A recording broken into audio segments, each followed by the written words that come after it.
बता रहे तो भी मतलब बताओ ना कि भाई जब ईसा अलैहिस्सलाम के तो बाप नहीं आपके बाप है। हाँ बात खत्म। ईसा अलैहिस्सलाम के तो बाप नहीं है। मुझे बात लगी मान लिए। ऐसे कैसे नहीं जान दो एक बात अभी छोड़ो, ये क्या हुआ बात करने के बाद में क्या हुआ? घर में बात करना है।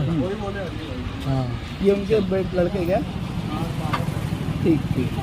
इनका कहना ये है कि हमको जो अच्छा लगेगा हम आदमी से मान लेंगे। ये सब आलिम है ना, ये कुरान हदीस का इल्म इनके पास है, तेरे पास नहीं है। तू बोल रहा मुझे नहीं मालूम, तो ये कुरान हदीस से जब बता रहे तुझे, तो जब नहीं मालूम है तो जिनको मालूम है उनसे मालूम करना चाहिए ना।